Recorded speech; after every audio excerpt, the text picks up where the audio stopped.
잠깐 같이 기도드리겠습니다.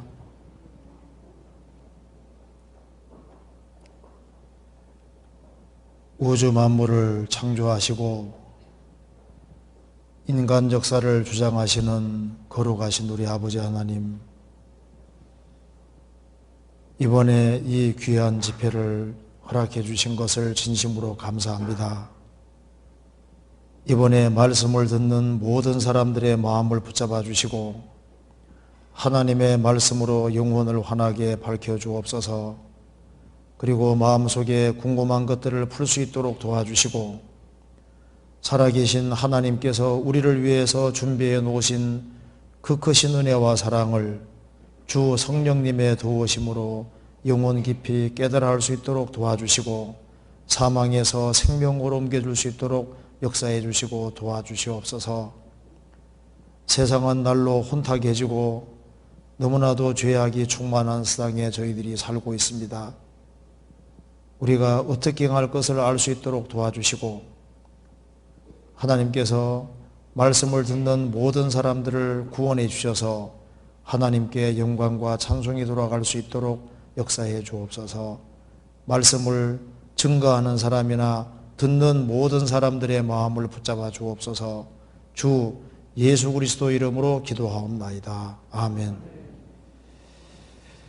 성경, 구약 성경 이사야 41장 찾으시겠습니다. 41장 21절.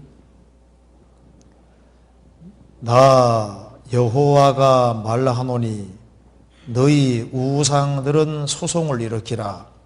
야곱의 왕이 말하노니 너희는 확실한 증거를 보이라. 장차 당할 이 일을 우리에게 진술하라. 또 이전 일에 어떠한 것도 고하라. 우리가 연구하여 그 결국을 알리라. 혹 장대사를 보이며 후레사를 진술하라. 너희의 신대물 우리가 알리라. 또 복을 내리든지 화를 내리라. 우리가 함께 보고 놀라리라. 과연 너희는 아무것도 아니며 너희 일은 허망하며 너희를 택한 자는 가증하니라. 42장 8절을 같이 읽겠습니다. 나는 여호와니 이는 내 이름이라. 나는 내 영광을 다른 자에게 내 찬송을 우상에게 주지 아니하리라. 거기까지입니다.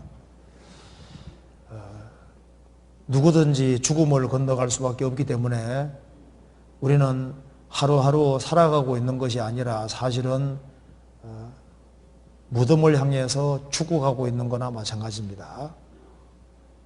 한 번 죽는 것은 사람에게 정하신 것이요 그 후에는 심판이 있으리니, 그 말씀대로 누구든지 태어난 이상은 죽어야 되는 겁니다.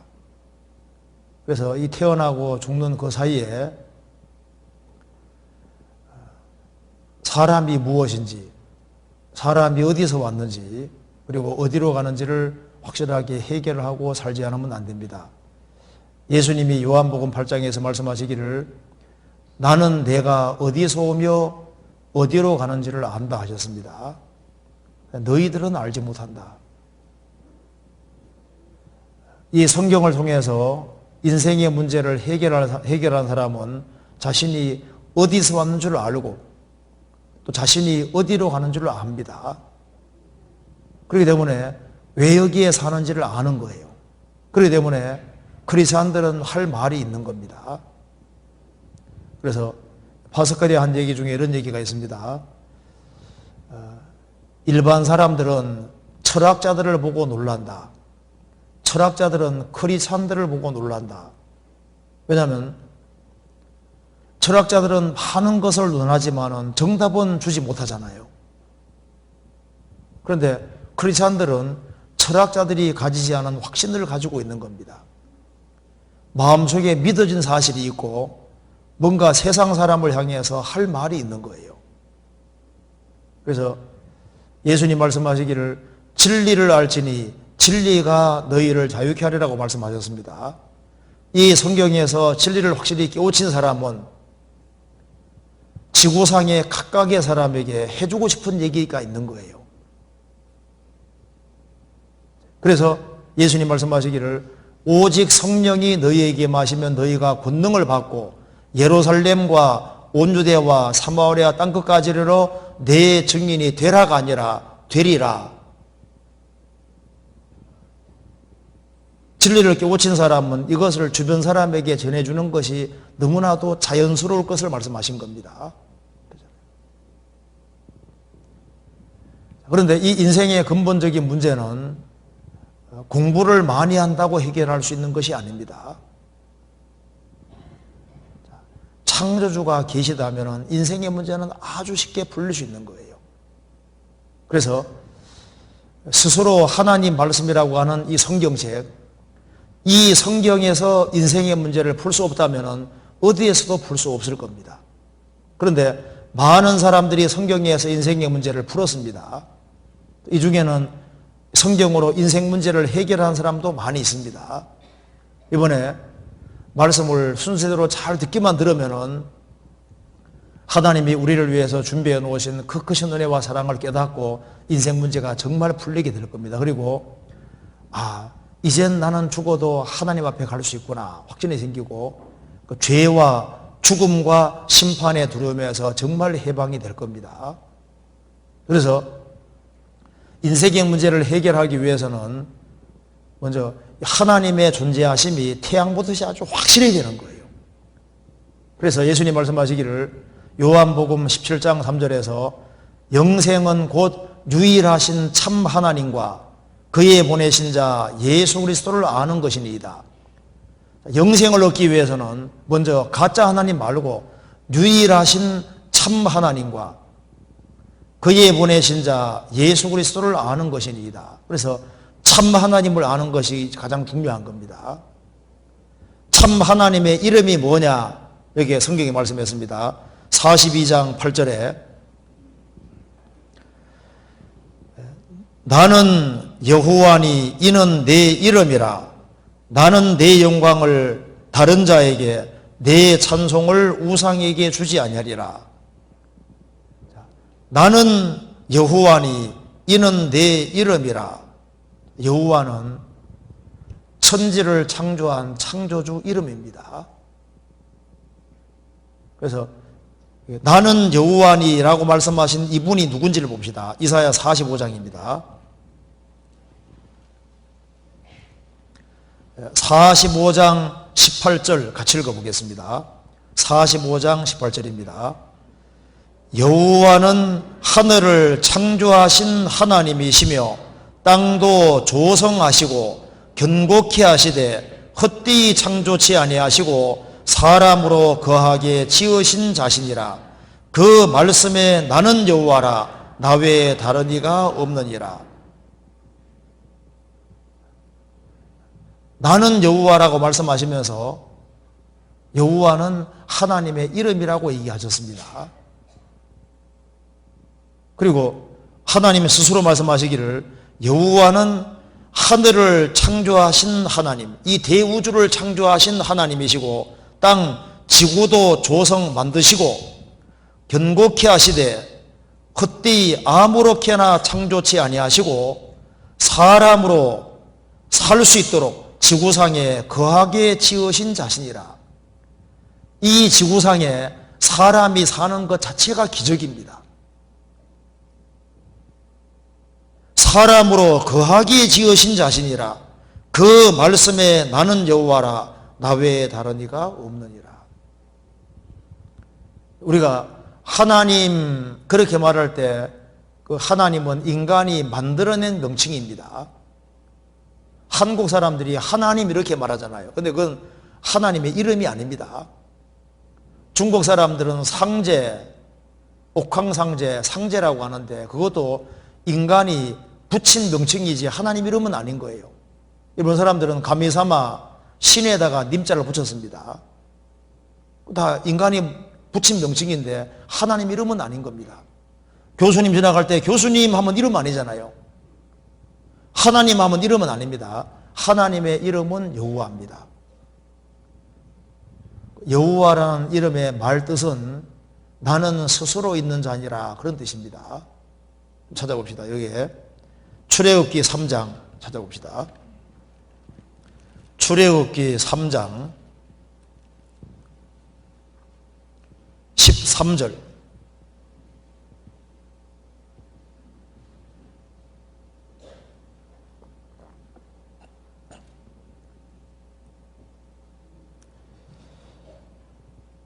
(85페이지입니다) 모세가 하나님께 고하되 내가 이스라엘 자손에게 가서 이르기를 너희 조상의 하나님이 나를 너희에게 보내셨다 하면 그들이 내게 묻기를 그의 이름이 무엇이냐 하리니 내가 무엇이라고 그들에게 말하리이까.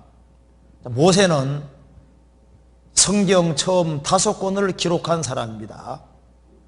창세기, 출애굽기, 레위기, 민수기, 신명기를 기록한 사람입니다. 그래서 예수님께서도 모세오경을 모세율법이라고 말씀하셨습니다. 펜타투크 모세오경은 모세가 기록한 겁니다. 근데 그 모세가 이제 이스라엘 민족을 출애굽하러 하나님이 에집트에 보내시기 전에 모세가 하나님께 여쭈는 겁니다. 자, 내가 가면은 이스라엘 백성들이 묻기를 하나님 이름이 뭐냐고 이렇게 물으실 텐데 내가 뭐라고 말해야 되겠습니까? 14절 같이 읽겠습니다. 하나님이 모세에게 이르시되 나는 스스로 있는 자니라. 또 이르시되 너는 이스라엘 자손에게 이같이 이르기를 스스로 있는 자가 나를 너희에게 보내셨다 하라. 하나님 이름이 뭡니까? 여호와. 나는 스스로 있는 자니라. 스스로 존재하시면서 만물을 존재케 하신 분이다, 그런 뜻입니다. 영어로는 I am who I am입니다. 나는 원래부터 있기 때문에 있는 자니라, 그런 뜻입니다. 원래부터 계셔서 계신 분, 원래부터 계셔서 계신 분이시고 스스로 존재하시면서 시간과 공간과 물질을 만들고 이 우주를 직접 창조하신 분, 그분을 가리켜서 여호와라고 하는 거예요. 여호와. 이 지구는 스스로 존재하는 것이 아닙니다. 보이지 않는 인력에 붙잡혀 있는 거예요. 우리도 스스로 있는 것이 아니죠. 부모에 의해서 존재하게 됐고 공기에 보이지 않는 공기에 의존해 있습니다. 중력이 사라지면 우주로 사라져 버리잖아요. 이 우주 속에는 스스로 존재하는 것은 아무것도 없습니다. 다 하나님께, 창조주에게 의존해 있는 거예요. 이사야 40장 15절입니다. 15절. 보라, 그에게는 열방은 통에 한 방울의 물 같고 저울에 적은 티끌 같으며 섬들은 떠오르는 먼지 같으니. 보라, 하나님에게는 열방은, 이방 나라들은 통에 한 방울의 물 같고 저울에 적은 티끌 같으며 섬들은 떠오르는 먼지 같아. 그러니까 미국 같은 나라, 중국 같은 나라, 러시아 같은 나라도 하나님 보실 때는 저울에 있는 조그만 티끌 같아, 그 말입니다. 그러면 그 속에 살고 있는 나는 어떨까요? 이 대우주를 창조하신 하나님 앞에서 나는 진짜 없는 거나 마찬가지입니다. 그렇지 않습니까? 그 뒤에 17절 같이 읽겠습니다. 17절. 그 앞에는 모든 열방이 아무것도 아니라 그는 그들을 없는 것 같이 빈 것 같이 여기시느니라. 살아계신 하나님 앞에서 교만하지 말아야 됩니다. 하나님은 교만한 자는 물리치시고 겸손한 자에게 은혜 주신다 하셨느니라. 사람이 겸손해지면은요, 하나님 은혜를 받을 수 있는 거예요. 이 광대한 대우주 속에서 창조주가 살아계시고 그 창조주는 은혜를 주시기 원하는데 겸손한 사람에게 은혜를 주시는 겁니다. 그래서 좀 마음을 낮추면은 누구든지 이걸 깨달아 알 수 있는 거예요. 예수님께서 마태복음 18장에서 어린아이를 불러 세우고 말씀하셨습니다. 너희가 돌이켜 어린아이들 같이 되지 아니하면 결단코 천국에 들어가지 못하리라. 이제 성경을 하루 배우고 이틀 배우고 이제 계속 배우고 가면은 이제 마음이 점점 낮아져서 나중에 이제 5일째까지 말씀 들으면은 마음이 팍 낮아져서 애들처럼 되는 겁니다. 하나님 나 좀 불쌍히 여겨주세요. 그럴 때 하나님의 도움으로 신비하게도 영혼의 구원이 이루어지는 겁니다. 이것은 하나님이 하시는 역사인 겁니다. 그리고 그 하나님께서 딱 거듭나게 만들어준 그때부터 사람이 저절로 변하거든요. 기독교라고 하는 것은 술 먹는 사람이 술 안 먹고 담배 피우는 담배 안 피우고 나쁜 사람이 나쁜 짓 안 하고 그거는 개조하는 것은요 세상 모든 종교가 있는 거예요. 기독교는 사람을 뜯어 고치는 게 아닙니다. 윤리 가르치는 게 목적이 아니에요. 사람이 하나님의 생명을 얻으면 저절로 바꿔진다니까요. 선한 사람이 되기 전에 먼저 선한 생명을 얻어야 되는 거예요.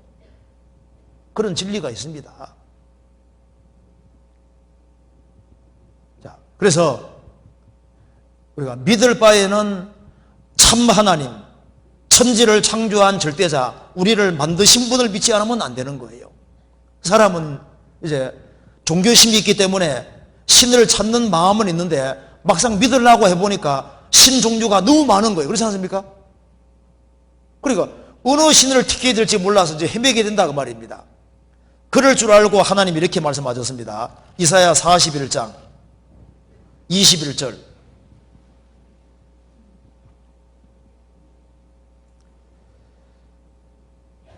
나 여호와가 말하노니 너희 우상들은 소송을 일으키라. 여기 우상이란 말이 나옵니다. 우상은 인간이 만들어낸 신들을 우상이라고 합니다. 지구상에는 신이 너무너무 많아요. 인도에 전도하러 여러 번 갔었는데요. 인도에는 3천만 가지 이상 신이 있다고 하고 일본에는 800만 가지 이상 신이 있다고 하고 우리나라 제주도에도 1만 8천 신이 있다고 하지 않습니까? 신명기 18장 21절.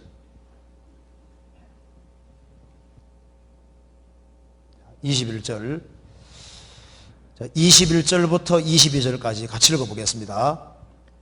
내가 혹시 심중에 이르기를 그 말이 여호와의 이르신 말씀인지 우리가 어떻게 알리오 하리라. 만일 선지자가 있어서 여호와의 이름으로 말한 일에 증험도 없고 성취함도 없으면 이는 여호와의 말씀하신 것이 아니요 그 선지자가 방자한 말이니 너는 그를 두려워 말지니라. 내가 혹시 걱정까지 해주십니다. 혹시 심중에 마음속에 말하기를 그 말이 선지자가 한 말이 여호와의 이르신 말씀인지 우리가 어떻게 알리오? 참 좋은 질문이잖아요. 사람이 자기들이 탁 써놓고 하나님이 가라사대 하나님이 가라사대 이렇게 하면서 하나님 이름을 이용해서 이런 책을 조작해 만들었을 수도 있지 않냐 그 말입니다. 참 좋은 질문이다 그 말입니다. 22절. 만일 선지자가 있어서 여호와의 이름으로 말한 일에 증험도 없고 성취함도 없으면 이는 여호와의 말씀하신 것이 아니요 그 선지자가 방자야 한 말이니 너는 그를 두려워 말지니라.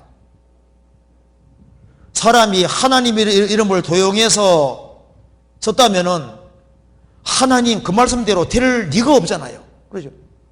될 리가 없으니까 천년 두려워할 필요가 없습니다. 성경은 40명 기자가 40여 명 정도의 기자가 기록을 했고 지금까지 성경대로 되어 왔고 지금 지구상에 벌어지는 온갖 일이 성경에 다 기록이 되어 있습니다. 그리고 앞으로 벌어질 것도 문자가대로 다 기록되어 있으니까 지금까지도 어김없이 성경대로 되어 왔고 지금도 성경대로 되고 있는 것이 확인이 되고 앞으로도 성경대로 될 것이기 때문에 성경 배우면은 두려워하는 거예요. 왜냐하면은 그대로 되니까 두려운 거예요. 그래서 성경을 배우면은 두려운 마음이 생길 때 그게 정상적인 마음입니다. 어떤 사람은 성경 배우면서 너무 무섭다고 느끼면 그거 정상입니다. 이 확실한 말씀 앞에서도 두려워하는 마음이 없다면 그게 오히려 문제인 거예요. 그러면은 이 성경이 좀 두껍지 않습니까? 이 두꺼운 성경책이 도대체 뭘 얘기하는 책일까요? 성경에서 봅시다. 요한복음 3장입니다. 요한복음 3장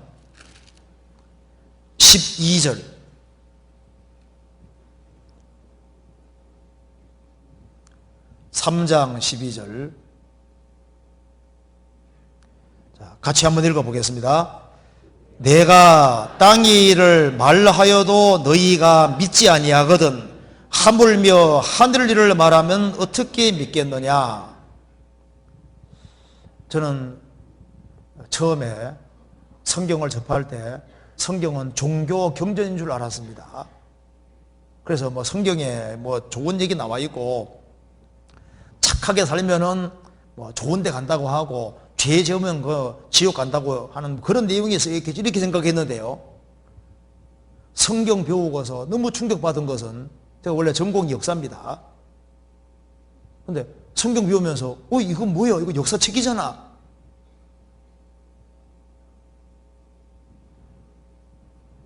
영적이고 영원한 것만 나와 있는 것이 아니라 과학적인 사실, 역사적인 사실이 나와 있고 이 땅의 일이 너무 자세히 기록되어 있는 거예요.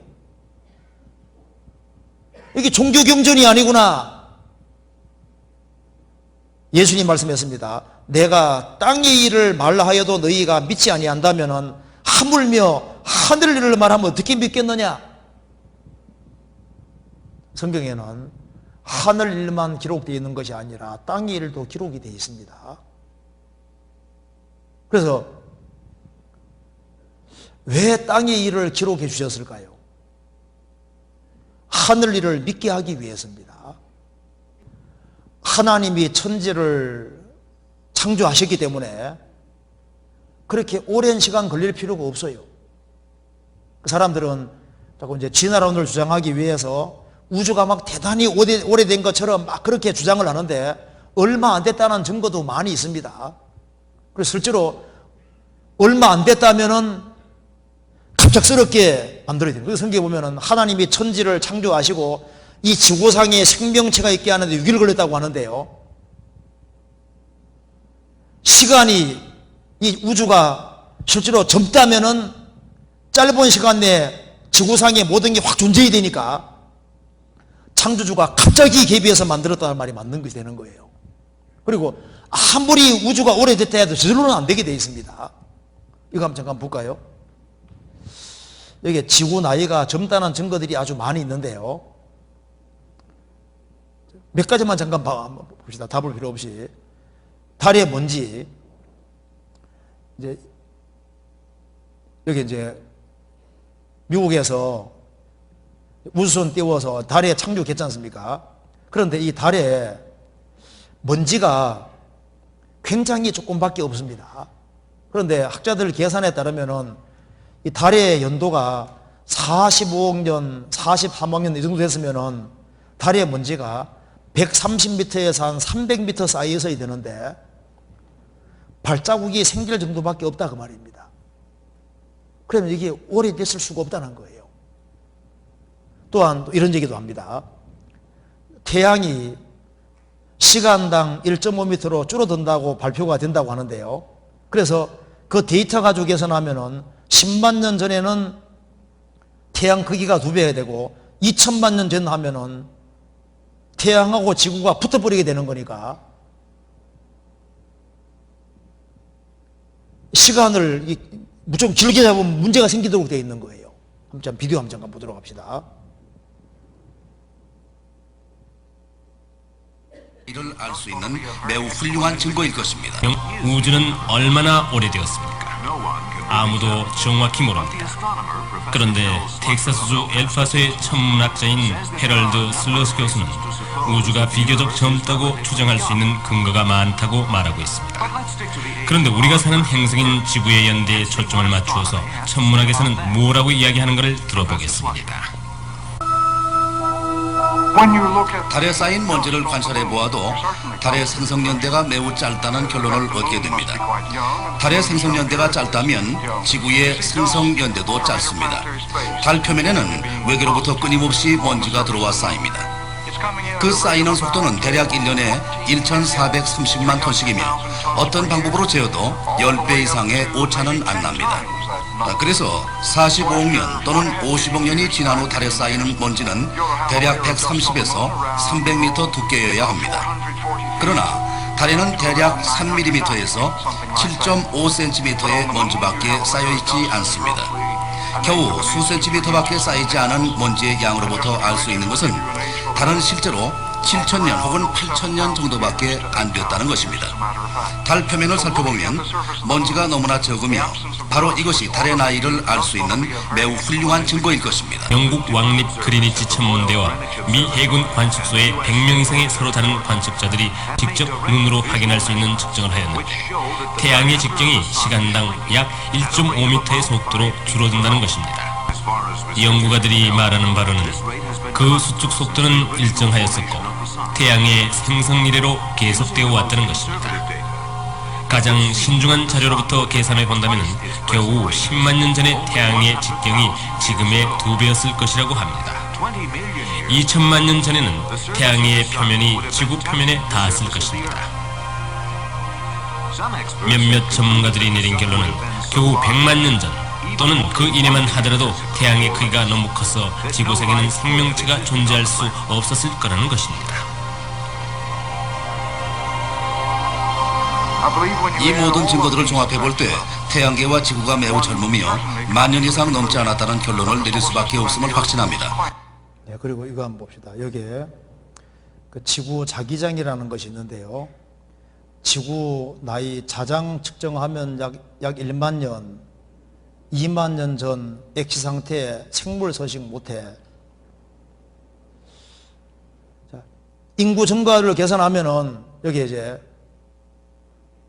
노화 홍수 이후로 계산해야만 지금 인구가 나오는데 인구 증가율을 만일 계산해 가지고 50만 년 전 이렇게 쭉 계산하면은 50만 년 전으로만 계산해도 숫자가 계산하면은 태양계 면적 전체가 사람이 가득 차고도 남는 인구다. 그러니까 이게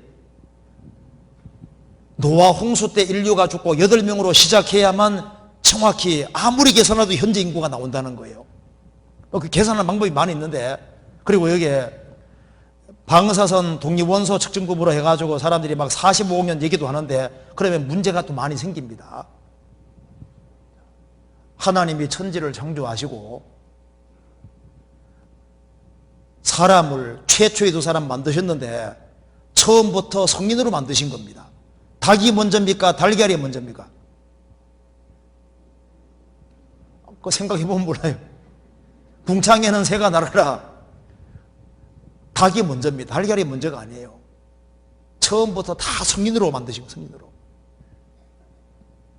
하나님께서 모든 걸 종류대로 만드시고 제일 마지막에 두 사람을 만드셨습니다. 그 사람이 아담 하와고, 아담 하와가 살던 곳이 에덴 동산인데 위치가 성경에 정확히 기록되어 있고 에덴 동산이 땅속에 내려갔다는 말까지 정확히 기록되어 있잖아요. 창세기 2장 찾아봅시다. 2장 7절 여호와 하나님이 흙으로 사람을 지으시고 생기를 그 코에 불어넣으시니 사람이 생명이 된지라. 여호와 하나님이 동방의 에덴에 동산을 창설하시고 그 지으신 사람을 거기 두시고 10절 강이 에덴에서 발원하여 동산을 적시고 거기서부터 갈라져 네 근원이 되었으니 첫째 이름은 피손이라. 금이 있는 하웰론 땅에 둘렸으며 그 땅의 금은 정금이요 그곳에는 베들레헴과 호마노도 있으며 둘째 강 이름은 기혼이라. 구스온 땅에 둘렸고 셋째 강 이름은 히데길이라. 아수르 동편으로 오르며 넷째 강은 유프라데더라. 에덴 동산에서 네 강이 흘러나왔는데 첫째 강 이름은 비손, 두 번째 강은 기온, 세 번째는 히브리 말로 히데길, 헬라 말로 티그리스, 네 번째 강은 유프라데더라. 이거 한번 봅시다. 성경에서 말씀하기를 최초의 사람은 두 사람이고 이 두 사람이 살던 곳이 에덴 동산인데 에덴 동산에서 네 강이 흘러내렸다는 겁니다. 첫째 강 이름은 비손강, 두 번째 강은 기혼강, 세 번째 강은 히브리 말로 히데길, 헬라 말로 티그리스입니다. 네 번째 강은 유프라테스 강이다. 그리고 성경에서 말씀하기를 에스겔 31장 끝에 보면은 에덴 동산의 모든 것이 지하 땅속으로 내려갔다고 했습니다. 그런데 우리 시대에 이 위치가 어디인지가 정확히 잡히는 거예요. 이거 한번 봅시다.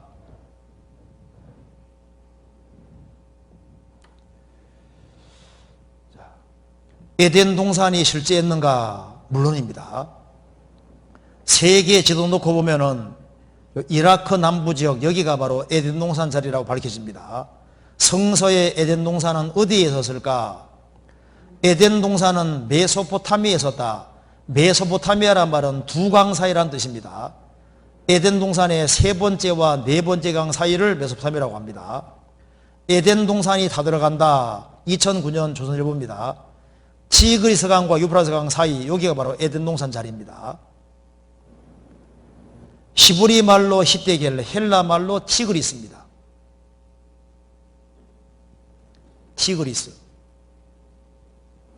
에덴 동산은 지금의 페르시아만 미국의 미시시피 대학 쏟아단 잃어버린 강 비손흔적 발견했다. 히데겔, 헬라 말로 티그리스입니다. 에덴은 어디인가? 네 개의 강 이름이 성경에 명시되어 있는데 두 개는 오늘 또 흐르고 있다. 콜롬비아호가 고대 강을 발견했는데 요즘 모래 밑을 찍을 수 있는 시대가 됐습니다. 고고학계에도 여기 이제 첨단 기술을 이용해서 찍는데요. 한반도 땅속 10m까지 타서 찍는다. 땅속이 지킵니다. 한반도 땅속 10m 이틀 만에 다 찍는다. 땅속이 지키는 시대인데요. 중동 지역을 찍어보면은 큰 강이 흘렀던 흔적이 그대로 나옵니다. 모래를 싹 걷으면요. 모래 밑이 지킵니다. 에덴 동산 강 발견, 전 나사 과학자 위성사진 분석 통해 확인 주장. 아라비아도 옛날에는 비옥했다. 6,000년 전에 강이 나왔습니다. 강줄기가 남아있는 거예요. 이렇게. 인공위성 여기 이제 첨단 장비 이용해 찍을 수 있는 겁니다. 미국 에덴 동산 복원 나선다. 에덴 동산 추정 지역이 이라크 남부 지역입니다. 이라크 후르나는 낙조설설한 에덴 동산 옛자리다. 그래서 아라비아 반도도 옛날에는 아주 살기 좋았다는 게 드러납니다. 바로 이 지역을 에덴 동산 자리라고 하는데요. 이 지역 자린스 박사가 밝혀냈습니다. 바로 여기라는 겁니다. 이 자린스 박사인데요. 조사해 보니까 바로 페르시아만이 옛날에는 이렇게 붙어 있었고 바로 이 지역이 에덴 동산이고 여기에서 네 강이 흘러갔다는 겁니다. 그리고 지금은 에덴 동산이 지금 땅속에 들어가고 바로 여기가 석유가 제일 많이 나오지 않습니까? 모래밑을 싹 걷으면은 중동 지역이 아주 살기 좋은 지역이었다는 게 드러납니다. 이런 벽화들을 보면 사람도 옛날에 많이 살았고 살기 좋았던 곳이 확실합니다. 사하라도 마찬가지입니다. 사막 하면은 사하라 사막이 대표적인 건데 사하라 사막도 옛날에는 사막이 아니었던 겁니다. 동물들, 사람들이 키운 장면들이 다 있습니다. 사하라는 녹색의 초원이었다. 사하라 사막 한 중앙에서 나온 벽화입니다.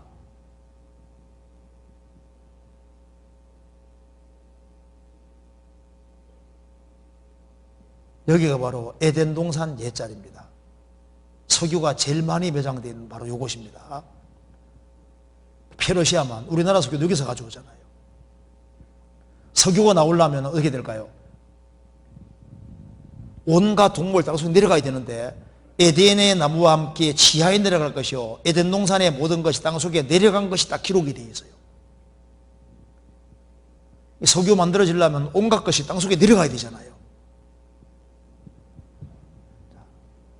비디오 한번 잠깐 봅시다. 마침내 우리 시대에 발견된 에덴 동산은 3000년 성경 역사 속에서 베일에 쌓여 있었는데 그 신비가 30년의 인공위성 기술에 의해 드디어 밝혀졌다. 성경에서는 에덴 동산의 위치가 이곳의 근원이 되는 티그리스 강과 유프라테스 강과 다른 두 개의 강인 비손강과 기용강이 있는 곳이라고 묘사되어 있다. 그런데 문제는 현재 터키에 흐르고 있는 티그리스 강과 유프라테스 강은 시리아와 이라크에서부터 오는 강들과 근원이 틀리다는 것이다. 그리고 그곳에 비손과 기용강은 현재 존재하지 않다는 것이다. 그러나 고고학자인 지오르스 자린 교수는 이 수수께끼를 풀 수 있다고 믿었다. 그는 1971년에 최초의 고대 인류 발생지를 찾기 위해 아라비아 반도를 여행하였다. 그리고 그는 사우디아라비아가 과거에 항상 사막은 아니었음을 밝혀내었다. 연구 과정에서 자린 교수는 인공위성에서 찍은 사진을 토대로 땅의 지형을 밝혀내게 되었다. 이것은 놀라운 발견이었다. 이 사진을 통해 화석화된 두 개의 강을 발견할 수 있었다. 지금은 말라버린 강들이다. 그곳은 현재 사우디아라비아와 이란에 위치하고 있다. 이 강들이 과연 성경에 나오는 비손과 기용강의 흔적인가? 성경에는 네 개의 강들은 한 근원에서 만난다고 묘사되어 있다. 자린 교수는 지하에서 티그리스와 유프라테스 강이 페르시아만을 향해 흘러서 서로 만난다고 믿는다. 현재 이들의 강들은 같이 만나고 있지는 않지만 과거에 해수면이 아주 낮았을 때에는 서로 만났을 것이라고 한다. 네 개의 강들이 모두 흘렀을 때의 상황은 6, 7천 년 전에는 창세기에 묘사된 것처럼 물고기와 자원과 물이 풍부했을 것입니다. 그래서 처음에는 페르시아만의 시작점이 에덴 동산에 위치했던 곳이고 하나가 네 개의 강으로 나눠졌다고 말할 수 있습니다. 네 개의 강들은 강 쪽으로 흘러서 마침내 하나의 강과 만나게 되는데 이 지점이 비옥한 땅, 바로 성경에 나오는 에덴 동산이라고 말할 수 있다. 성경은 처음부터 사실을 말하고 있는 책입니다. 역사 속에서 가장 무서운 심판이 바로 노아 홍수 심판인데요. 이거 한번 봅시다. 이제 아담 하와가 에덴 동산에서 죄를 지어서 에덴 동산에 추방됨으로 에덴 동산에서 추방됨으로 역사가 시작이 됐습니다. 그 사람이 많아지면서 죄도 많아졌는데요. 한 세대, 두 세대, 세대가 흘러가면서 점점 사람은 타락하기 시작해서 노아가 살던 시대가 되면은 이 지구상에 죄가 꽉 차게 됩니다. 그래서 하나님께서 노아라는 사람에게 방주를 만들게 하십니다. 방주 안에 코로 숨쉬는 동물들 한 쌍씩 들어가고 노아 8 식구 들어가고 1년분의 식량 이렇게 해가지고 하나님께서 방주가 딱 준비되니까 전 세계에 홍수를 내려서 40일 밤낮으로 비가 오고 지구 전체가 물속에 완전히 잠겨서 하나님이 전 세계를 심판하시고 다시 역사를 시작한 사건이 성경 기록되어 있어요. 이것이 역사 속의 심판 중에서 제일 큰 심판입니다. 그런데 우리 시대에 또 가장 확실하게 밝혀지는 사실이 바로 노아 홍수 사건입니다. 성경 한번 찾아봅시다. 창세기 6장 보시겠습니다. 이건 너무 중요한 사건입니다. 창세기 6장 5절입니다. 여호와께서 사람의 죄악이 세상에 관영함과 그 마음의 생각의 모든 계획이 항상 악할 뿐임을 보시고 땅 위에 사람 지으셨음을 한탄하사 마음에 근심하시고 가라사대 나의 창조한 사람을 내가 지면에서 썰어버리되 사람으로부터 육축과 기는 것과 공중의 새까지 그리하리니 이는 내가 그것을 지었음을 한탄함이니라 하시니라. 13절 같이 읽어보겠습니다. 하나님이 노아에게 이르시되 모든 혈육 있는 자의 강포가 땅에 가득하므로 그 끝날이 내 앞에 이르렀으니 내가 그들을 땅과 함께 멸하리라. 땅과 함께 멸한다 그랬죠. 지구 전체를 물속에 집어넣어 버리는 겁니다. 이렇게 되기 위해서는 이게 보통 홍수가 아닌 거예요. 우리 보통 이제 노아 홍수 하면은 이렇게 그냥 간단하게 생각하는데 그렇게 간단한 게 아닙니다. 노아 홍수가 전 세계가 전복되는 홍수니까 어떤 종류의 홍수냐 하면은 이걸 한번 잠깐 봅시다. 노아 홍수 생각하면 요 정도 생각하면 되겠습니다. 여기에 이제 딥 임팩트라는 영화가 있는데 그 운석이 떨어지면서 해일로 인해서 이 지구를 덮치는 게 나와 있는데요. 홍수가 그런 식인 거예요. 한번 잠깐 봅시다. 창세기 6장 거기 봅시다. 14절. 너는 잣나무로 너를 위하여 방주를 짓되 그 안에 간들을 막고 역청으로 그 안팎에 지라라. 그 방주의 제도는 이러하니 장이 300규빗 광이 50규빗 고가 30규빗이며 거기 창을 내되 위에서부터 한 규빗을 내고 그문은 옆으로 내고 상중하 3층으로 할지니라. 내가 홍수를 땅에 일으켜 무릇 생명의 기식 있는 육체를 천하에서 멸절하리니 땅에 있는 자가 다 죽으리라. 방주의 크기가 나와 있는데 길이가 300규빗 넓이가 50규빗 고가 30규빗입니다 1규빗이 45.6cm니까 계산하면은 길이가 대략 한 137m 정도 되고 넓이가 23m 높이가 14m 되는 배인데 6대1의 비율로 만들어져 있습니다. 또 그리고 방주식으로 사각형식으로 만들고 이렇게 만들어야만 홍수를 피할 수 있는데요. 이거 한번 잠깐 봅시다. 이거 한번 확인해 봅시다. 세계적인 홍수가 날 때 노아 방주는 대홍수를 정말 견딜 수 있었는가? 방주의 크기가 나와 있는데요. 1규빗이 45.6cm입니다. 계산하면은 축구장 골대 길이보다 깁니다. 그래서 노아방주 축소묘용단 만들어서 성능 실험을 해봤는데요. 노아방주는 완벽한 선박이다. 해사기술연구소가 조사했는데 40m 파도에도 안전하다. 첨단 배 만드는 기술보다 우수하다. 노아방주는 매우 안전한 선박, 과학적 실험 결과가 나왔다. 30m 파고 걷든 방주의 안전성은 배 만드는 전문가들도 인정 43m 파도도 끄떡없다. 한번 실험한 거 한번 봅시다. 길이 300큐빗, 넓이 50큐빗, 그리고 높이 30큐빗. 큐빗은 약 13인치입니다. 방주 모형을 해양연구소로 가져가 방주가 바다에서 일반적으로 볼 수 있는 거친 파도에 부딪혔을 때 파도와 그 수압으로 인한 압박을 어떻게 처리하는지를 살펴봤습니다. 방주는 내항성이 뛰어날 뿐 아니라 대단히 안전했습니다.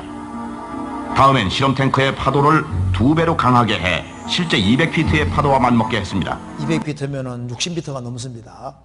다시 한번 방주는 내항성이 뛰어나며 대단히 안전했습니다.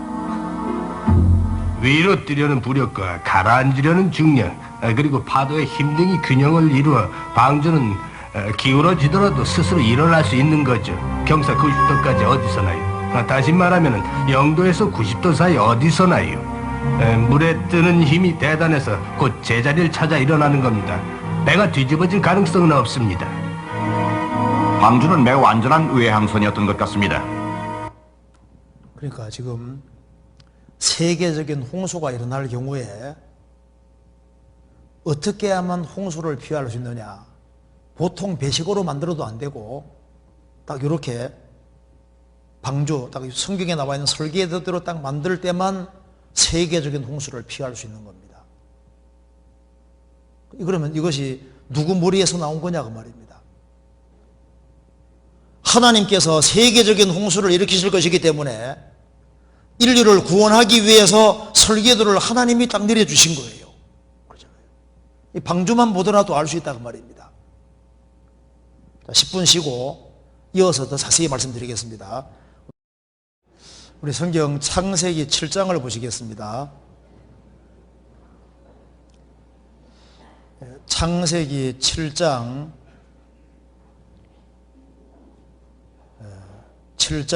9절입니다. 하나님이 노아에게 명하신 대로 암소들씩 노아에게 나와 방주로 들어갔더니 7일 후에 홍수가 땅에 덮이니 노아 600세 되던 해 2월 곧 그달 17일이라. 그날에 큰 기품의 샘들이 터지며 하늘의 창들이 열려 40주야를 비가 땅에 쏟았더라. 여기에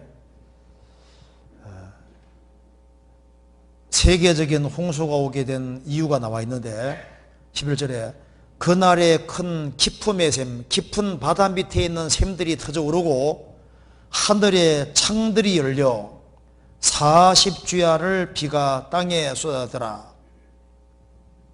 조금 더 보여드리겠습니다. 이 궁창 위에 물층이 있었는데요. 궁창 위에 물층이 쏟아지는데 40일이 걸렸고 바다 밑에 민물 나오는 샘들이 많습니다. 바다 밑에 있는 지하샘도 팡 터져오르고 그러니까 밑에서도 물이 나오고 위에서도 물이 쏟아지고 해서 지구 전체가 전복당하게 되는 겁니다. 16절 들어간 것들은 모든 것의 암소라. 하나님이 그에게 명하신 대로 들어가매 여호와께서 그를 닫아 넣으시니라. 자, 여기서 지구 전체가 물속에 들어갈 때 기품의 샘이 터져오르고 하늘의 창들이 열려 40주야를 비가 땅에 쏟아다. 이 진술이 사실입니다. 그래서 지구 전체가 물에 잠기게 되는데 이걸 한번 확인해 봅시다. 자, 이거 한번 보세요. 노아 홍수 전에 궁창 위에 물층이 있었습니다. 그래서 창세기 1장 7절에 하나님이 궁창을 만드사, 우리가 보는 파란 하늘이 궁창입니다. 궁창 아래의 물과 궁창 아래의 물은 바닷물입니다. 궁창 위의 물로 나뉘게 하심에 그대로 되니라. 궁창 위에 물층이 있었습니다. 창세기 7장 11절에 그날에 큰 기품의 샘들이 터지며 바다 밑에 있는 지하샘들이 터져오르고 하늘의 창들이 열려 40주야를 비가 땅에 쏟아더라. 궁창 위에 물이 쏟아지는데 40일이 걸린 겁니다. 그래서 궁창 위에 물층이 있으면은 어떤 현상이 벌어지냐 하면은 이 태양에서 살인광선이 날아오는데요. 감마선, X선, 자외선, 사람에게 해로운 감마선, X선, 자외선을 완전 차단할 수 있습니다. 그래서 궁창 위에 물층이 있으면은 이 감마선, X선,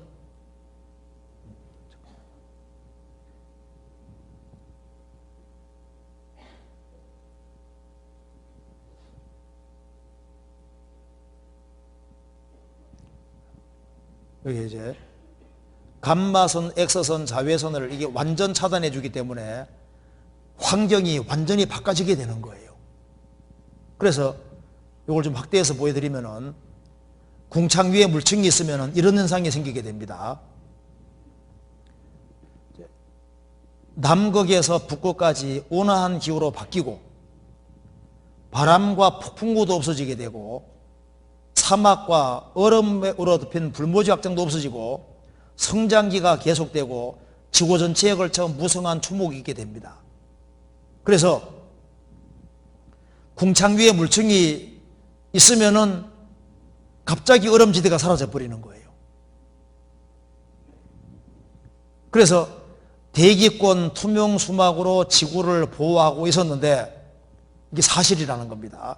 적도, 극제방 모두 온화한 기온 습도 유지한 것이 맞다. 그래서 그 예를 들고 있는데 여기 이제 남극의 세무화 섬에서 발견된 각과지 화석들, 바다 가재, 활력 수입, 성게 이런 것은 추운 데 사는 것이 아니다 그 말입니다. 그러니까 어떻게 남극의 세무화섬 그 추운 데서 이런 게 나올 수 있냐 그 말입니다. 그러니까 남극이 옛날에는 추운 곳이 아니었다는 것이 우리 시대에 확실히 밝혀지는데 이유가 뭐냐 그 말입니다. 궁창 위에 물층이 있어서 그랬던 거예요. 남극에서 아열대 식물 활산지 발견했다. 우리나라 팀도 가서 발견했습니다. 밤나무 숲이 우겨졌던 제6의 대륙, 옛날에 남극이 아주 살기 좋은 곳이라는 것이 밝혀지는 겁니다. 남극도 한때는 따뜻하다, 맞다는 겁니다. 그리고 영하 60도의 하얀 세계, 고대 맘모스도 그대로 지하자원이 풍부한데요. 이 남극에서, 여기 북극에서 맘보서가 그대로 나오는데요. 이 시베리아 전역에 걸쳐서 맘보서가 이렇게 많이 분포되어 있었다는 것은 맘보서가 초식동물이라는 거 아시죠? 이게 뭐 엄청난 풀이 살았다는 증거인 거예요. 그렇잖아요. 간단하게 설명되는데 궁창리에 물층이 있으면 당연히 이래 돼버리는 거예요. 소련 야코츠크 최대 탄광이다. 동토의 노다지. 원래 추운 곳이 아니었던 겁니다. 그래서 인간 수명 900살 가능했다. 한국기술원의 한 교수님이, 왜냐하면 물층만 존재하면은 이게 충분히 가능하다 그 말입니다. 화석에 보면은 종류대로 나오되 크기가 크게 나오는데요. 예를 들어 보면은 잠자리, 양쪽 날개 길이가 60cm 잠자리입니다. 이게 화석에 나온다는 건 이런 잠자리가 있었다는 얘기잖아요.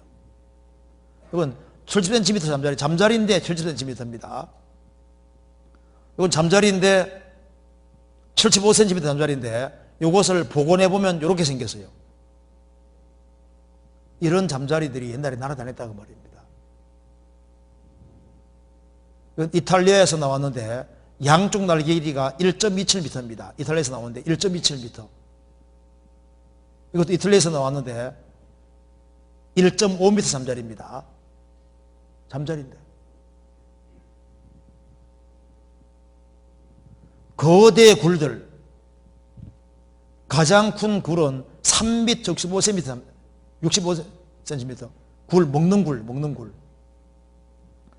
500개 이상의 거대 굴들이 해발고도 3200m 높은 페루 안데 산맥에서 발견되었다. 그 중에 어떤 것은 3m 50cm 되는 것도 있었다. 이런 거 하나 잡으면 집안 시커 먹었겠죠. 먹는 굴입니다. 먹는 굴. 먹는 굴이 이렇게 크다는 게 이렇게 큰 굴들이 나오는 거 봐. 옛날에 큰 것들이 많이 있었던 거예요. 그죠? 사람 발인데 얼마나 큰지 봐요.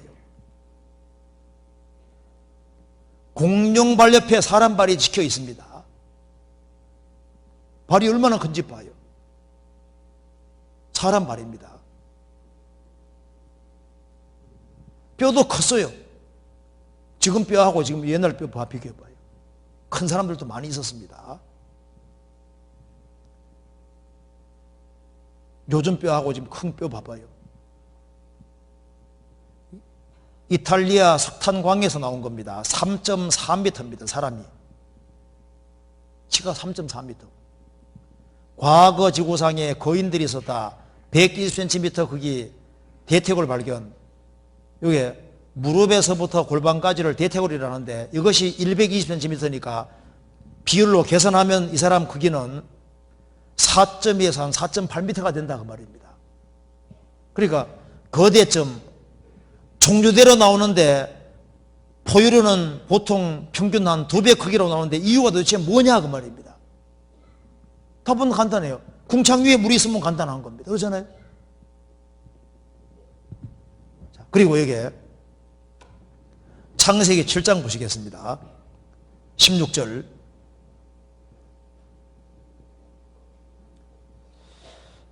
들어간 것들은 모든 것의 암소라. 하나님이 그에게 명하신 대로 들어가매 여호와께서 그를 닫아 넣으시니라. 홍수가 땅에 40일을 있었는지라. 물이 많아져 방주가 땅에서 떠올랐고 물이 더 많아져 땅에 창렬하며 방주가 물 위에 닫아냈으며 물이 땅에 더욱 창렬하며 천하의 높은 산이 다 덮였더니, 노아 홍수 전에는 높은 산이 없었습니다. 그래서 지구 전체가 물속에 잠겼는데 150일 동안 물속에 잠겼다. 그래서 코로 숨쉬는 것은 다 죽었다고 되어 있습니다. 22절부터 24절까지 같이 읽겠습니다. 육지에 있어 코로 생물의 기식을 호흡하는 것은 다 죽었더라. 지면의 모든 생물을 썰어버리시니 곧 사람과 짐승과 기는 것과 공중의 새까지라. 이들은 땅에서 썰어버림을 당하여서되 홀로 노아와 그와 함께 방주했던 자만 남았더라. 물이 150일을 땅에 창렬하였더라. 지구 전체가 물속에 150일 동안 잠겨 있었고 코로 숨쉬는 것이 다 죽었다면은 이건 뭐 압도적인 증거가 당연히 있어야 되는 겁니다. 그렇지 않겠습니까? 우리 시대에 지구가 촌처럼 가까워졌기 때문에 이건 가장 쉽게 증명되는 거예요. 증거가 너무너무 많습니다. 성경을 전혀 모르는 학자들도 우리가 사는 지구가 거의 해성층이다, 바닷물 속에 들어갔다 나온 것이 분명하다 그 말입니다.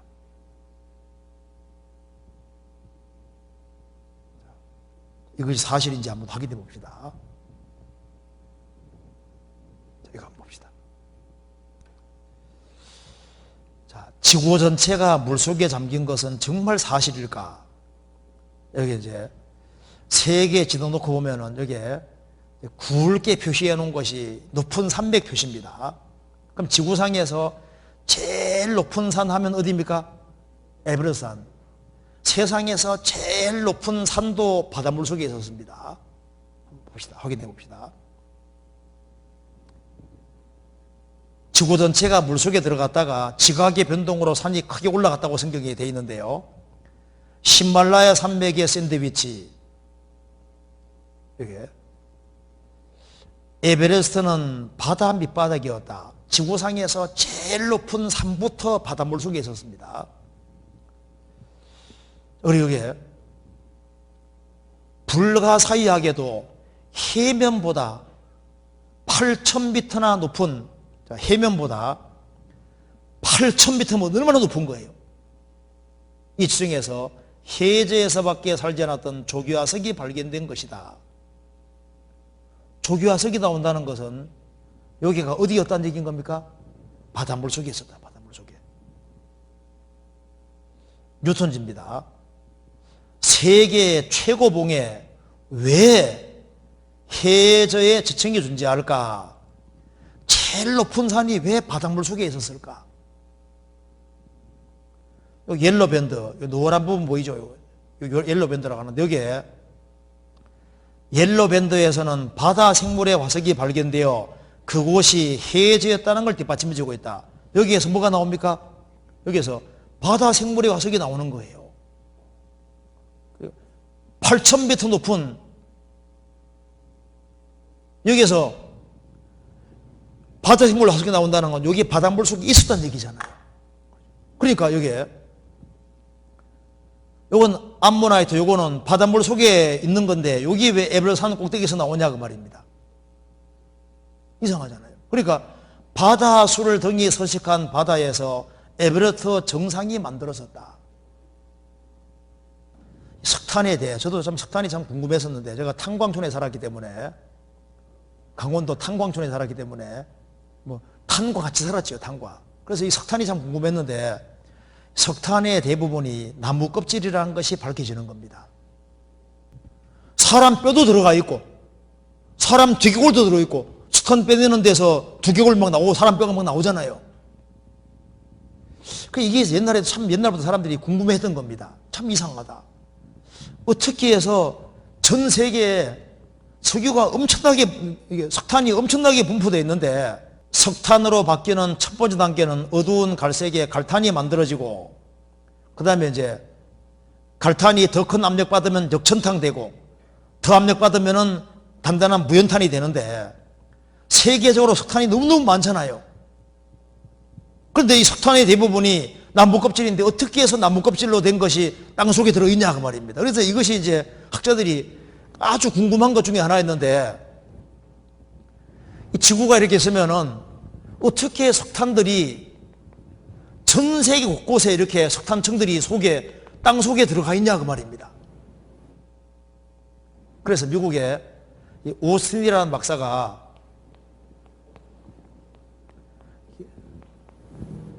매트 이론을 전개해서 이분이 이제 석탄이 형성되는 과정을 이제 논문으로 쓴 겁니다. 이렇게 해서 박사학위를 받았는데, 이거 발표하고 난 다음에 1980년에 미국의 세인트 헬렌 화산이 폭발하면서 100만 그루 이상의 나무가 옆에 있는 스피릿 호수에 떨어진 겁니다.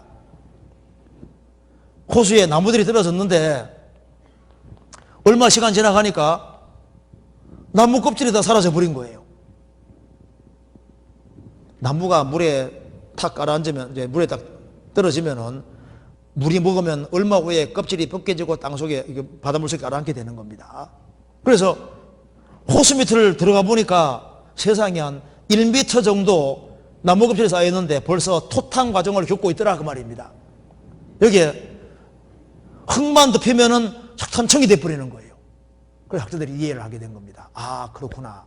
이거 아주 간단하다. 지구 전체가 물속에 잠겼고, 지구 전체가 150일 동안 물속에 잠겨있을 때 노아 홍수의 나무들이 얼마나 많았겠어요. 그 나무들이 뿌리째 뽑혀서 둥둥 떠 있을 때 껍질이 벗겨져서 껍질이 당연히 가라앉게 됩니다. 가라앉을 때 사람 사용하던 종도를 같이 떨어지고, 종도. 그렇죠? 사람 뼈도 떨어지고 별게 다 떨어질 거 아니에요. 그래서 이제 나무 껍질들이 싹 바닷속에 밑에 150일 동안 물속에 잠겨서 쌓이는데, 이제 하나님께서 지구 전체에 덮었던 물을 싹 물러가게 하니까 물과 함께 토사들이 같이 그냥 샥 지나가면서 그거 덮으면 뭐가 되는 겁니까? 석탄청이 돼버리는 거예요. 그래서 세계적인 홍수가 있었구나. 세계적인 홍수가 있으면은 순식간에 설명이 다 돼버리는 거예요. 그리고 우리가 있는 지구가 75%가 퇴적암입니다. 그리고 화석은 전부 다 퇴적청 속에서만 나오는 거예요. 그래서 학자들이 밝혀내는 것이 바로 이런 것이 있습니다. 창세기 1장에 하나님이 묻히 드러나라 하시고, 하나님이 처음 육지를 드러내셨을 때 거기에는 화석이 전혀 없는데, 세계적인 홍수가 지나고 난 다음에 물이 막 물러가면서 엄청난 퇴적층들이 생기면서 거기에 다 화석들이 막혀 있는 거예요. 이거 한번 봅시다. 이거 한번 봅시다. 화석무덤. 어류, 공룡, 맘모스, 양서류, 다량의 기타 동물들의 거대한 화석층이 전 세계적으로 발견된다. 이러한 현상은 거대한 규모의 대변혁을 요구한다. 온갖 종류의 동물들이 물에 휩쓸려서 한꺼번에 죽은 것이 세계적으로 나온다는 것은 물에 의한 심판이 있었다는 증거다 그 말입니다. 지각층의 75%가 퇴적암인데, 대홍수를 뒷받침하고 높은 산에 수억 마리의 물고기와 썩이 왜 나오냐 그 말입니다. 세계적인 홍수가 있어서 그런 거예요. 500만 마리 맘모스가 어떻게 한꺼번에 땅속에 파묻히냐 그 말입니다.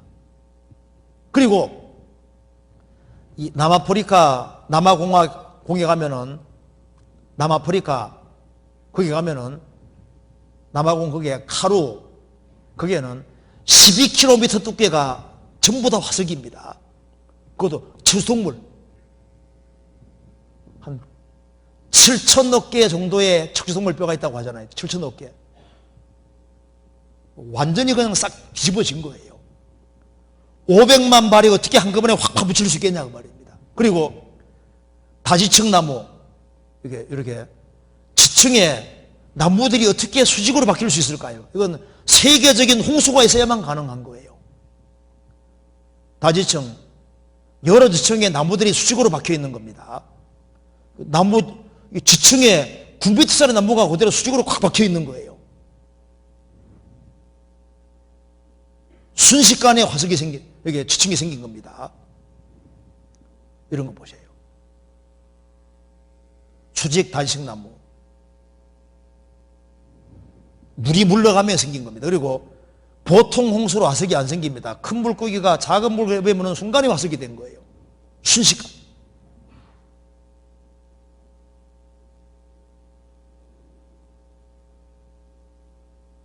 안타까운 상황이라고. 안타깝죠. 갑자기. 보통 조개들이 죽으면 입 딱딱 벌리고 죽는데 화석은 다 입 다물고 있잖아요. 그래서 여기에 임마누엘 벨리코프스키라는 사람이 쓴 책 중에 Earth in Upheaval이라는 책이 있습니다. 저도 지금 가지고 있는데요. 이 책을 보면은 여기에 지구가 납골당이라는 걸 생생히 설명해 놨습니다. 이 지구가 온갖 종류의 동물들이 한꺼번에 죽은 것이 세계적으로 계속 나온다고 말입니다.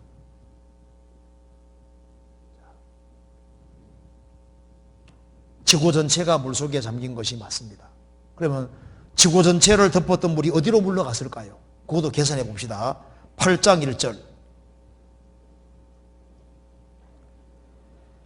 하나님이 노아와 그와 함께 방주에 있는 모든 들짐승과 육축을 곤념하사 바람으로 땅 위에 불게 하심에 물이 감하였고 기품의 샘과 하늘의 창이 막히고 하늘의 습이 그거침에 물이 땅에서 물러가고 점점 물러가서 150일 후에 감하고. 지구 전체를 덮었던 물이 물러갔다고 했습니다. 물러갔다면 어딘가 있지 않겠어요? 어디로 물러갔을까요? 성경에 정확히 기록이 되어 있습니다. 그래서 동계산만 하지 말고 이런 계산을 꼭 집에 가서 해봐야 됩니다.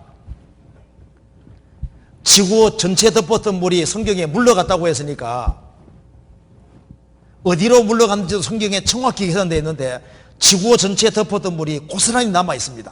자, 계산해 봅시다. 자, 지구 전체를 150일 동안 지구가 물이 덮고 있었는데 하나님께서 물러가게 하셨습니다. 어디로 물러갔을까요? 자, 계산해 봅시다. 성경 시편 33편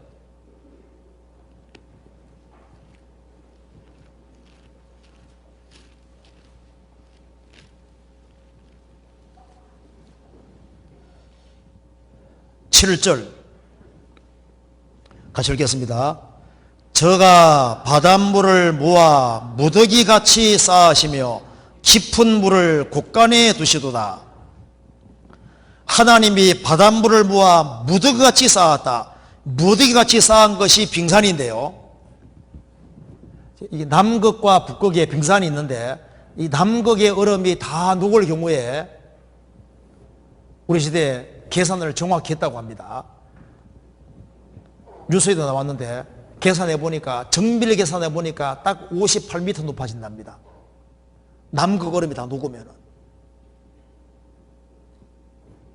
비디오 한번 보여줄까요? 여기 뉴스 나온 거 한번 잠깐 볼까요? 남극 얼음이 다 녹으면은 얼만큼 높아지는지 한번 봅시다. 뉴스 나온 거 한번 봅시다. 남극 대륙은 어떤 모습일까요? 영국과 미국의 연구진이 컴퓨터를 이용해서 남극의 눈을 모두 걷어내봤습니다. 김승환 기자가 전합니다. 컴퓨터로 걷어냈습니다. 수많은 산과 계곡들이 모습을 드러내기 시작합니다. 화면 가운데 우뚝 솟은 거대한 산맥은 길이가 3,500km에 달하는 남극 횡단 산맥입니다. 화면 왼편에 꼬리처럼 보이는 곳이 남극반도, 오른편에 움푹 들어간 큰 바다가 로스입니다. 남극반도에는 우리나라 세종기지가, 로스의 주변에는 남극 제2기지인 장보고 기지가 들어섭니다. 이 영상은 영국과 미국 연구진이 인공위성과 레이더, 항공기 등 첨단 장비를 총동원해 만든 겁니다. 남극 대륙을 뒤덮은 얼음의 부피는 2,700만 세제곱킬로미터. 연구진은 이 얼음이 모두 녹으면 바다의 수위가 얼마나 상승할지도 정밀하게 계산해냈습니다. 58m. 뉴욕과 도쿄, 런던과 부산 등 전 세계 해안가 주요 대도시들이 물속으로 수장됩니다. 올해 초 네이처는 최근 남극 얼음이 해마다 690억 톤씩 녹아 바닷물이 늘고 있다고 보고했습니다. 그러니까 남극 얼음만 녹아도 해수면이 58m 높아지면은 보통 해변가 도시들은 다 잠기게 되잖아요. 거기다가 밀물설물 작용하면은 보통 산들은 막 물에 들락날락 해버리는 거예요. 그러잖아요. 그리고 그 뒤에 저가 바닷물을 모아 무더기에 쌓으시며 깊은 물을 곳간 물 창고에 두시도다. 깊은 바닷물을 물 창고에 두시도다. 바다 밑에 움푹 패여 있는데 바다 밑에 물 창고가 굉장히 많습니다. 그리고 이것도 부족해서 하나님 찾아봅시다. 여기에 시편 104편입니다. 104편 6절.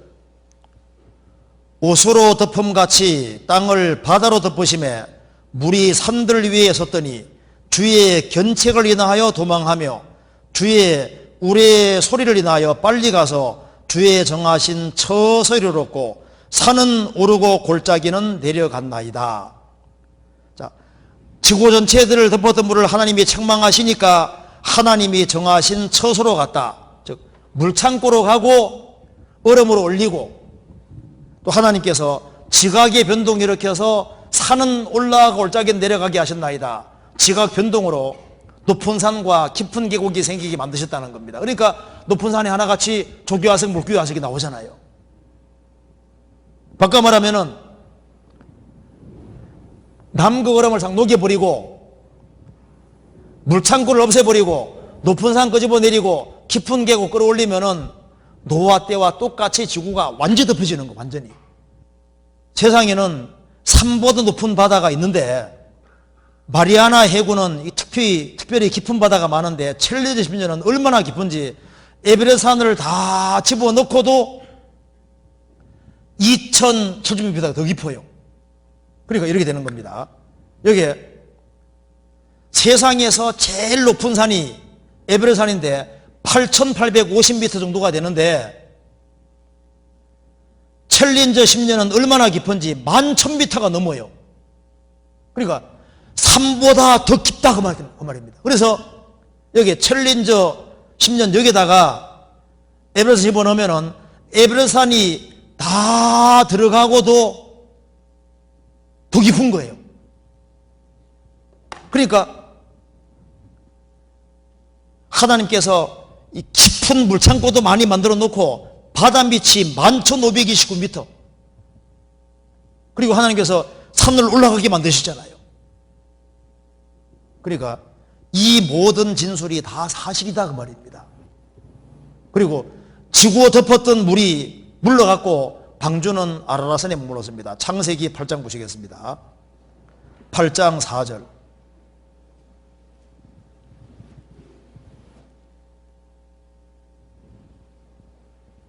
8장 4절 같이 읽겠습니다. 7월 곧 그달 17일에 방주가 아라라산에 머물렀으며, 터키에 가면 아라라산이 있는데요 5,165m입니다. 너무 높아서 산 정상이 얼음으로 덮여 있습니다. 5,165m. 방주가 아라라산에 있다는 것은 기원전 700년부터 기록이 나오기 시작하는데 기원전 30년 다마스코스 니콜라스 헤롯 대왕 전기 작가도 방주와 그 유물에 관한 기록을 남기고 있고 1269년에 마르코 폴로도 방주 봤다고 기록을 하고 있습니다.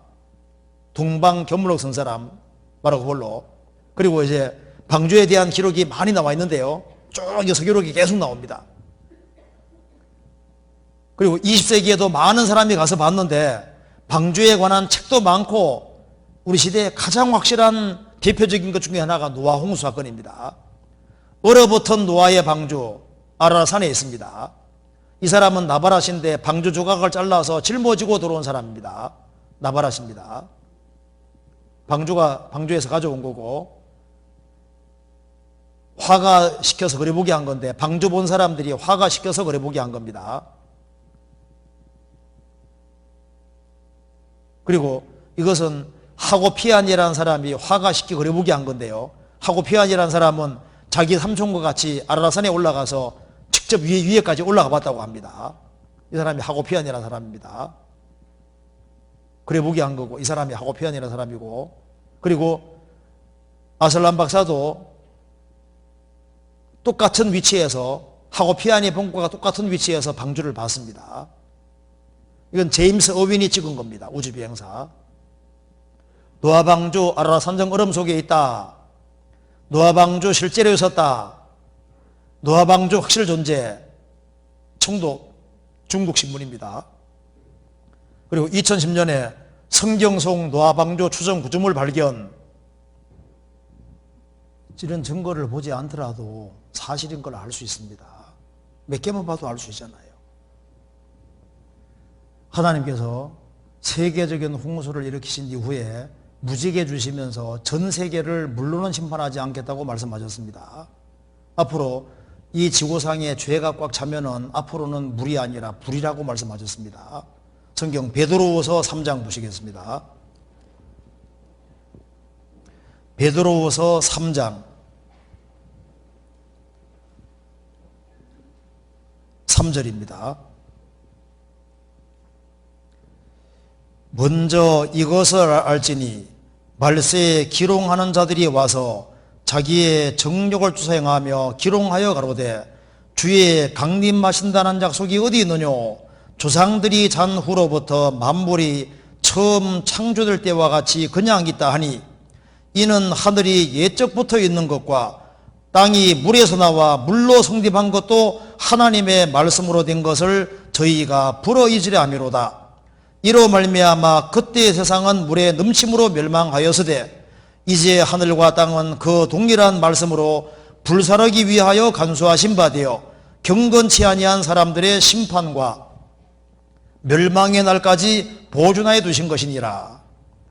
예수님의 재림이 다가오면서 사람들은 자기 멋대로 살아가면서 예수님의 재림을 조롱한다는 겁니다. 강산은 예나 지금이나 맨 그대로 있는데 무슨 멸망이 있느냐 하는데, 주님의 재림이 다가올수록 땅은 물속에 들어갔다 나온 것이 분명한데 그걸 일부러 잊으려고 한다는 겁니다. 그래서 노아 홍수 때는 전 세계가 물로 심판받았는데 앞으로는 전 세계를 하나님께서 동일한 말씀으로 불사르는데 경건치 아니한 사람들의 심판과 멸망의 날까지 보존하고 있다가 그날이 되면은 불살라 버린다는 거예요.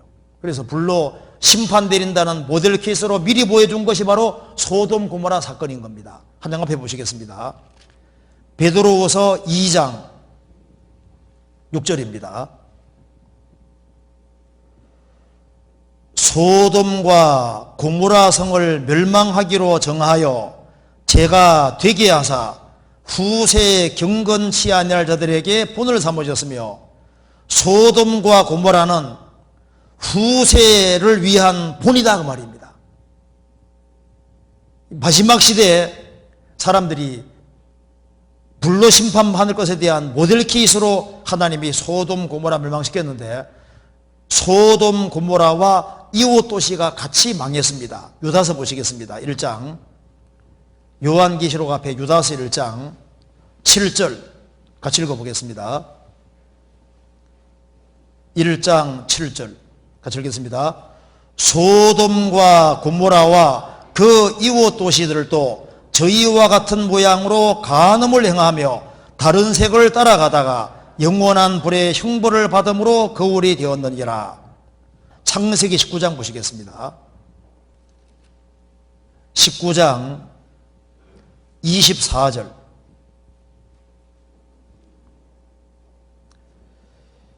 여호와께서 하늘 곧 여호와에게로서 유황과 물을 비같이 소돔과 고모라에 내리사 그 성들과 온들과 성에 거하는 모든 백성과 땅에 난 것을 다 엎어멸하셨더라. 하늘에서 불과 유황과 불을 비같이 내렸다 그랬죠. 그런데 유황 덩어리가 비처럼 내렸다고 되어 있는데, 불과 유황이 비처럼 내렸는데 이 유적지를 가보니까 아직까지 이 동글동글한 유황 덩어리가 수백만 개나 박혀 있는데, 성분 조사를 해보니까 98.4%가 순수 유황인 거예요. 소돔 고모라 성 찾았다. 소돔 고모라 정말 있었다. 로마 대학 발굴 토판 문서에 석연했다. 구약의 창세기 도시론과 일치한다. 소돔 고모라가 정말 있었다는 것이 에볼라 서판에도 정확히 기록되어 있습니다. 소돔과 고모라를 포함한 가나안 5개국 동맹에 대한 기록이 그대로 남아있고, 한 고고학교 교수님은 여기에 토판에 소돔이 나온다는 것을 정확히 증거하고 있습니다. 토판에 적혀 있고, 그리고 여기에 소돔 고모라 아드마 스보임 도시가 파괴되고 아브라함 조카 롯은 소돔에서 소알로 도망갔는데 소알까지 밝혀집니다. 그리고 여기에 가보니까 이 동글동글한 유황 덩어리가 수백만 개나 그대로 남아 있는데요. 여기에 소돔 고모라 유적지입니다. 여기 보면은 이런 유황 덩어리가 박혀 있어요. 수백만 개나. 그리고 여기에 번 레이어라고 그랬죠. 불탄층이 그대로 있기 때문에 불탄 것이 확실하다 그 말입니다. 그리고 이 소돔 고모라의 유황 덩어리가 얼마나 많은지요.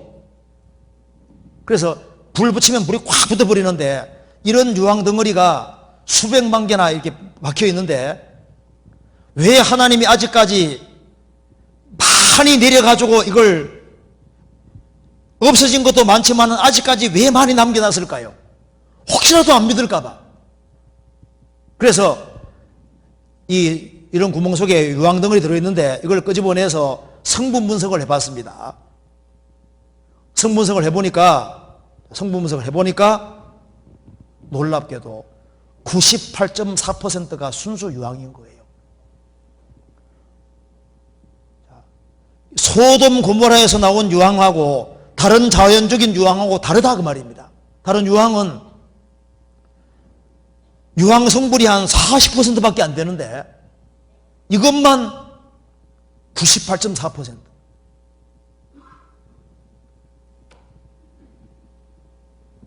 성경에서는 말씀하기를 앞으로 지구상의 죄가 꽉 차면은 전 세계를 어떻게 불로 심판하시는지 시나리오가 자세히 기록되어 있는데, 그 일 전에 복음이 전 세계에 전파되도록 되어 있는 거예요.